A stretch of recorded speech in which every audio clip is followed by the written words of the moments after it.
I killed 8 of my babies. I am Dominic Catres. Listen carefully to my story because you could be the next victim. The mother of 2 little girls. I was living a normal life until the day everything changed. In 10 years, I gave birth to 8 other children that I suffocated right after their birth. My husband and daughters never knew anything. I passed as a victim of incest had made me lose my mind. Also, I didn't want to take the pill and hospitals scared me because the caregivers humiliated me because of my weight during my previous pregnancies. For me, killing my babies after they were born was my method of birth control. I then hid the bodies in my father's house. But in 2010, the new owners of my father's house discovered 2 infant corpses while gardening. A search revealed 6 more bodies. I confessed to everything and I was convicted. Despite my crimes, my oldest daughter supports me. My husband is shocked that he didn't see anything. It's normal, an obese woman can easily hide her pregnancy. I was sentenced to 9 years in prison for my actions. Today, I am free. I can finally live again. You have the right to live and grow. Your parents gave you this chance. Should have done the same for those little ones. Can you forgive me? There is no way in 1,000 years you'd be able to guess what's happening in this photo. Yes, it does look like the apartment of a former frat boy who can't decorate, but it's actually a still from the most evil reality television show to ever exist, where this man was kept in this apartment naked with no food for 15 months, while 17 million people in Japan tuned in. It's also the subject of tonight's episode, so let's dive in. So this is called Sweepstakes Life, and it was a show in Japan in the 90s. To cast the show, a group of men were told to come to a casting office with no other information. A box with a question mark was then wheeled into the room, and each of the men had to pull an envelope. This guy, Nasubi, is the guy that gets the winning slip, and this is where his nightmare begins. He was immediately blindfolded and thrown in the back of a car, where he was brought to this apartment and told to strip. This is also where he's told that anything he needs to survive needs to be won in sweepstakes that are in those magazines, meaning he couldn't eat anything until he won it, which didn't happen for 2 weeks. He wouldn't be let out of the apartment until he won 1 million yen worth of prizes, and he had no idea it would take him over a year to do so. I'm gonna have to do another part to this story, but check out tonight's episode for more. This is part 2 of the worst reality show you've never heard of, where a man was kept naked and without food in a studio apartment for 15 months. In some shots from the show, you can see how much weight he's losing. He would go really long stretches without eating. So Nasubi, this guy here, had no access to food unless he won it as a prize. But about a month into the show, he does win some rice. At one point, the rice does run out though, and he's forced to eat dog food. That's all he has. And remember, 17 million people were tuning in to every episode at this point. People actually love this show so much that they figure out where Nasubi's apartment is and they go there. But they don't bring food or blankets for him. No, they literally stand quietly outside of the window and try to catch a glimpse of him. And the whole time, Nasubi has no idea that this is being aired on television. Eventually, producers show up in the middle of the night and grab Nasubi from the apartment because they're afraid that he'll figure out the crowds are there for him. But when they bring him to a new apartment, it's identical to the one he just left. And he stays there for another year. There's so much more to this story, so make sure you listen to the episode for the whole thing. Cape Town is currently chaos, and here's what you need to know. If you're in Cape Town and your daily life involves commuting to and from different areas, please keep watching. Here's the latest in Keeping Up with SA Taxi Protest Edition. We are currently on day 5 of the protests, and so far 2 individuals have been killed and 3 have been injured. Multiple vehicles in multiple areas have been set alight and stoned, some belonging to law enforcement and others to private ordinary citizens. And as of this afternoon, there are also protesters in Hout Bay, burning tires and stoning vehicles. Some of the protesters has also turned into looting, as multiple areas such as Delft and Guguletu are now being attacked. The knock-on effects of the protest are also being felt now, with hospitals like Tygerberg, Red Cross and Groote Schuur having to postpone all elective surgeries due to healthcare workers being unable to get to work. Multiple healthcare facilities in affected areas have also been closed, whilst community-based care services are also suspended. And for whatever unknown reason, a large group of primary school children have joined the protests and taken to the streets. These youth are also moving from school to school in the area, persuading anyone who is still in school to go home. Keep in mind the fact that currently over 456,000 learners in Cape Town are missing school due to the strikes. Most public transport options like the Golden Arrow and MyCity bus services are operating at altered capacity or routes. If you can, please avoid the roads as the situation is volatile and unpredictable and is said to allegedly continue until Wednesday the 9th of August. As always, I'll be sure to keep you updated. Some people are just crazy, episode 3. Alright, well, this big-headed man behind me is William Lowe, and if you're looking for crazy, look no further than my home state here in Florida. Oh, and what he decided to do was to shoot his wife, cut her up into little pieces, put her body in a suitcase, and throw her out in the sea. Well, what he doesn't realize is that the tides come in, and when they came in, a suitcase was found with part remains of a human being in them. Police immediately looked for the other evidence, and they were able to find 2 more suitcases. The following day, they found 2 more for a total of 5 suitcases, but they weren't able to identify the person. They actually used witness and surveillance footage to figure out who he was. What they did was they saw a tag on one of a car driving back and forth frequently with the suitcases, put that tag to his address, which came up to her name. Now, her name was Barbosa Fontes, and inside the suitcase, they had found a luggage tag that said Barbosa Ontes. They didn't have the F for Fontes. So that led them to the house. They went to the house, they had the search warrant, they went in. Well, while they're in there, who sneaks through the back window? None other than Mr. William Lowe. Well, he's sneaking through the back window trying to get something, as police are finding that there's DNA and blood evidence inside the home. They catch him sneaking in. When confronted, he's like, I was getting my cell phone and the keys to my storage unit. They're like, keys to a storage unit, you say? So what do? They drive to said storage unit and find pieces of hair on a chainsaw and more DNA evidence. Needless to say, he shot her apparently, and then to dispose of her body, he cut her up with a chainsaw in his storage unit. Welcome to Florida. Next up, we have the guy sitting behind me. Now, he's currently handcuffed for a crime that he committed, which was murdering 10 young men. How did he do these crimes? Well, he would go to a field and he would lure them into the woods by claiming that he was a soccer coach and anything to really get them to go in there. And at that point, he would murder them via strangulation, via beating them to death. And then in some cases, he even admitted to drinking their blood. Well, a few days after he got put in prison, he escaped. How did he escape? Well, for some reason, the police and the guards decided to assist him in escaping. Maybe he knew them. I'm not entirely sure. But either way, the families of those people were none too happy with him, and they decided to take justice into their own hands, at which point they proceeded to beat him to death. So that lady was playing hide and seek with her boyfriend. She claimed that she couldn't find him, but eventually she did find him the next day inside of a suitcase, but he was not alive. Sarah Boone called 911 in the morning around 9 a.m. in distress. She said, "My boyfriend is dead. My boyfriend and I were playing last night. I put him in a suitcase and we were playing like a hide and seek kind of thing. I fell asleep and I woke up and he was dead in the suitcase. So I don't know what happened." The operator began to direct her to perform CPR on him, to which she tried but suddenly stopped because he began to gurgle. Cops then arrived at her home in a matter of minutes. When cops arrived, she was panicking. She told officers the same thing that she told the dispatcher. Sarah's ex-husband was also there that day because he was supposed to drop off their son, and he had a few things to say. He mentioned that the boyfriend, Jorge, was currently on parole. It turned out that he was arrested multiple times for domestic violence on Sarah. However, Sarah literally bailed him out every time. The police then confiscated Sarah's phone and told Sarah to stay elsewhere for the night and to show up at the station the next day for further questioning. The next day came and Sarah had so many questions.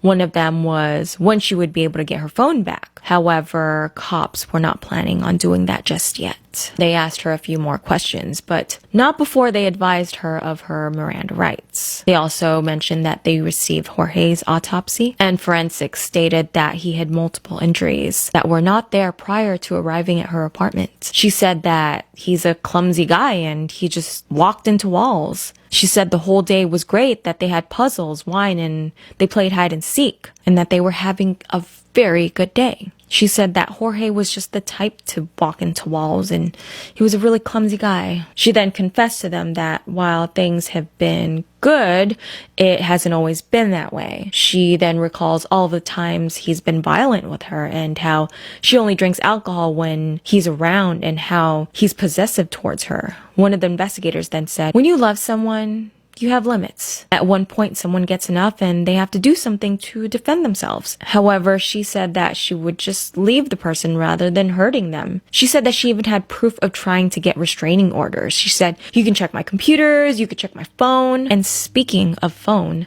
they said that they wanted to bring up something that they did in fact find on her phone. Sarah Boone was in for a rude awakening. The cops show her a video from her phone of her boyfriend Jorge in the suitcase, begging and pleading to get out of it. The whole time she was laughing as he screamed in terror. He kept saying her name, Sarah, please let me out." And on the video, you could hear her say, "That's my name, don't wear it out." And she continued to laugh. Her boyfriend continued pleading for help until his final breath. The video is out there somewhere, however, I don't advise you to watch it. After the investigators showed her that video, Sarah then ironically says, "You guys are killing me right now." She said she didn't want to see any more of that video. She then said her intention was not to leave him there. She claimed that he was just overreacting in the video when he said he couldn't breathe. And after all that he's done to her, she said that she just felt like going to bed. So she went to bed. She then said, "I don't know what else you want me to say." After another hour or so of this whole back and forth thing with her and the investigators, one of the investigators said, "You're the reason he's dead." And then they told her to stand up, and then they arrest her. Sarah was charged with second-degree murder. She had 7 attorneys. The previous attorneys all cited irreconcilable differences. Personally, I think that Sarah Boone and Jorge Torres Jr. should have separated way before something major happened. Now, I don't condone any of the things that he did to her. He is at fault for that. However, I really think that she should have left him. Who knows, he'd probably still be alive, and Sarah wouldn't be sitting in an Orange County jail cell waiting trial for second degree, which she is at the moment. If you're in a toxic relationship, it's best to just end it, or take a break, at least, until the both of you heal and get better. But until then, love yourself and break away from that. The white people are shaking, and I heard they've had an attitude all day behind this situation. So everybody knows about the boat fight heard around the nation at this point. In Alabama, there was an on-duty boat dock coordinator. He was doing his job, working down to his job on the dock. There was a pontoon boat, and the little boat was parked where the big boat was supposed to be. There was a river boat supposed to be parked there. The little pontoon boat wouldn't move. And so the officer told them to move. They ended up jumping the officer, and the rest was literally history. Let's talk about it. This incident was recorded from every single angle. We've seen the beginning, middle, and end of this. Now, in the beginning, the man just told them to move, normal, doing his job. Different white people kept coming over there and talking to the guy, not moving the boat, doing what they're supposed to do. While the black people that were the boat parishioners, the people that were on the boat, it seemed like they were mostly people of color because I could hear the colloquialisms. I saw them filming themselves from the ferry boat that was trying to park. And so I think that these white people saw that black people boat, the boat full of black people, and they didn't want to move for them, which is even more egregious, and that's why they ended up getting dragged in the end. As of right now, the white people got arrested in this incident because they were the people that started the crime. This is the scene where after the police finally came, they started arresting the white people that started it, that messed with the man that worked at the dock. I mean, the police had to detain the white people, push them down, get them off them. They were still acting crazy. But now they have found the faces and the jobs of a lot of these white people that are in the incident. This man right here has come out on TikTok, and honey, he's clearly a victim of his own ignorance, okay? Something interesting they found this case. Now, this is Chase Shipman. Chase Shipman, I'm going to show him pictured in the brawl in a minute. He actually left the brawl early when he found the police were coming. But y'all have to tell me down in the comments. I do believe that he's the one that threw the first punch. I don't know exactly who threw the first punch, but I thought it was him in the red shorts. He ended up escaping the scene. Baby, they found out where he lived, worked, and everything. And they are saying that the people that assaulted the older man work and own a place called Vassar Mini Mart. Let me show you. This is Vassar Mini Mart. Baby, they put those reviews in the toilet. They won't be getting no business, or it's definitely going to get picketed over there in Montgomery, Alabama. Take a good look. All these people live in Selma, Alabama. Very interesting because, you know, Selma, that's, you know, Martin Luther King March. There's a lot of racism in that little spot, and baby, they going to learn today. See, this is the part of the brawl that man Chase Shipman was caused in. Now, I don't know if he was the main one, but he was in it. And he put out a statement on their Facebook. They said that basically that they, you know, they tried to get away. They tried to get out of the situation. But they weren't thinking, baby, we got you on all camera angle. We know you started that stuff. People of color, I know it's triumphant, but don't get too excited. We got to see what happens in the court system with this. Breaking news, a woman who went missing while going for a walk has been found deceased. Authorities say the 37-year-old was reported missing around 11:30 p.m. on Saturday after she headed out from her home around 6 p.m. to go for a walk. When she did not return home as expected, her boyfriend made a missing persons report. He told police that her car was at the trailhead in Bel Air, but she was not. When deputies searched the area, they were able to locate the vehicle, and it has since been taken to the Criminal Investigations Division to be processed. At 1:07 p.m., a citizen called authorities to report they found a body of a woman. That is when they said the case went from a missing persons report to a homicide. Within a 24-hour period, 2 women went missing from the same area. However, authorities say both cases are unrelated. Also, they could not say whether a suspect had been arrested in the investigation or if it was a targeted case. And unlike the second missing woman, they could not say if there was a threat to the public currently. Authorities warned community members who go out for hikes along the trails to change up their routine and make it less predictable, in addition to being aware of your surroundings. They also suggested wearing a whistle or some type of alert device. Karen Elliott, age 58, was last seen in her residence in Bel Air on Sunday, August 5th, 2023. She was last seen around 2:20 p.m. wearing a green shirt and blue jeans and heading into the wooded area behind Cypress Drive.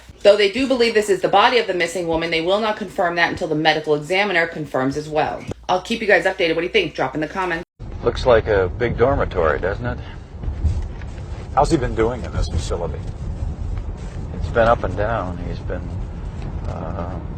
depressed, and at other times he's sort of equilibrated and seemed to function okay and become interested in a few things, and then he might get depressed again, and it's a very much up and down situation.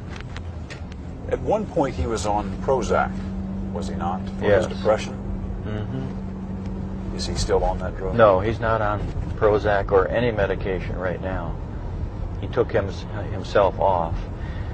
They cannot force him to take medication at a prison facility. He has to willingly take it. And if he says he wants off of it, they have to take him off. If he were in a psychiatric institution, that would be a different story. Which was your hope originally that That he would was be? my hope, but as it turned out, I'm glad he's here than in the psychiatric institutions that we've heard about. It would be a horrible situation as I understand it now. I wanted him in a psychiatric institution for effective treatment, but then after the trial I find that it's not an effective place. It's a terrible place, and now I'm glad he's here. And there would not have been a trial if I had my way, if I had known that at the beginning. What's he? You're one of the greatest con men of all time. You're the daddy of them all. What does it take to be a good con man? You know, I have to smile because people always say you're the greatest con man or the greatest confidence man. You know, I was a 16-year-old boy who ran away from home and ended up on the streets of New York City and said, okay, how am I going to survive now? And I first realized that I can't survive as a 16-year-old. I have to have people believe I'm an adult. So, you know, the first thing I did was alter my driver's license to make myself 10 years older. And it started out with me more as survival. How am I going to survive? So I started writing checks, and I found it very easy to go in and cash checks. $2.5 million worth of checks. $2.5 million. But everything had a purpose. So, you know, I walked down the street, I saw an airline crew come out of a hotel, and at first I thought to myself, if I could get one of these uniforms, when I walk in a bank, they'll be much more apt to cash my check as this pilot. And then I got the uniform and I walked up to a ticket counter one day and the girl said to me, "Are you flying or are you paying or riding?" And I said, "What do you mean? Are you riding the jump seat or are you going to buy the ticket?" I said, "Well, no, I'll ride the jump seat." And then I realized I could fly all over the world for free, and then I could stay in the hotels as a crew member. So everything was just a step up for me. I was more of an opportunist who saw things and then took advantage of them. You know, it goes from survival, then people were chasing you. So then you're starting to say, how do I stay ahead of these people that are chasing me and outsmarting them? Until it gets to where, you know, you just get tired of doing it and tired of running it. And I think in my case, it was more about maturity. I started getting older, and so consequently I started realizing this is not the way I want to live my life. My conscience started to bother me. You can't have a conscience and be a con man as well, No, can you you? can't have a conscience and be a con man.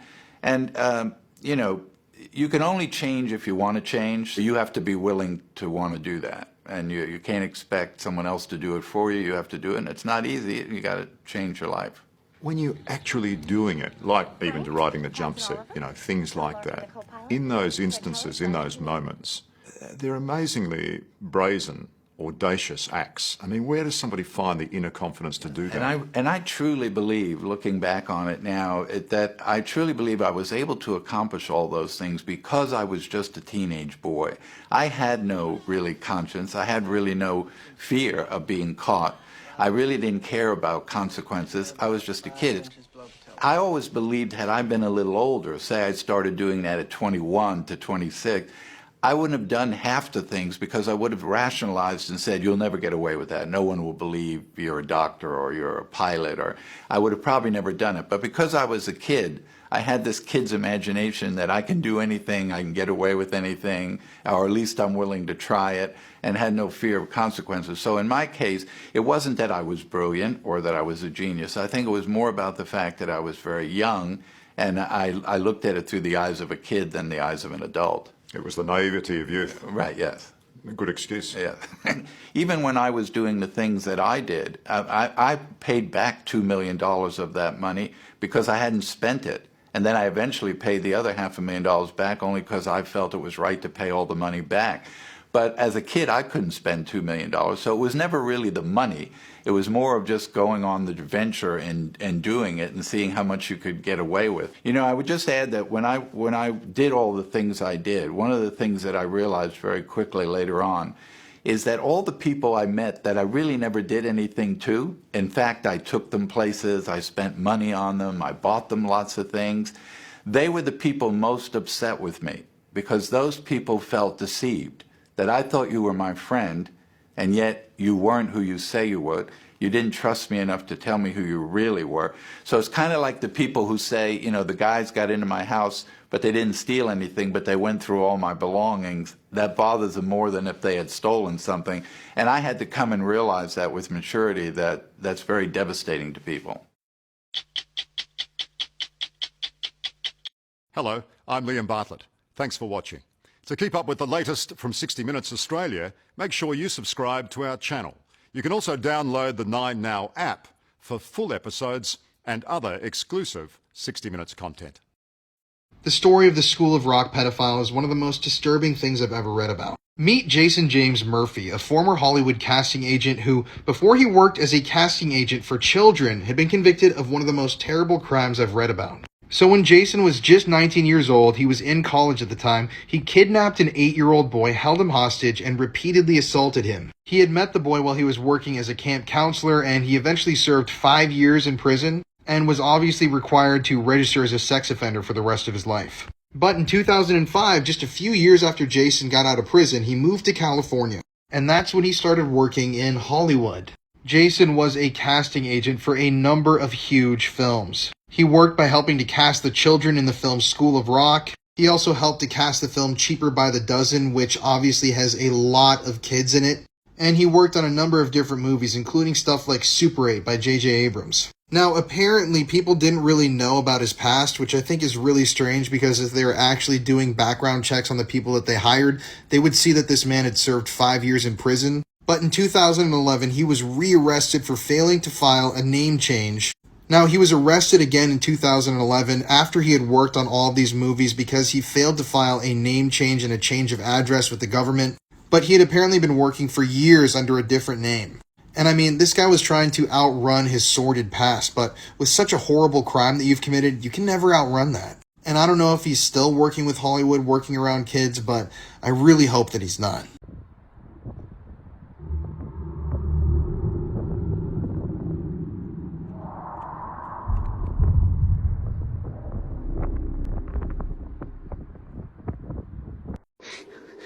What?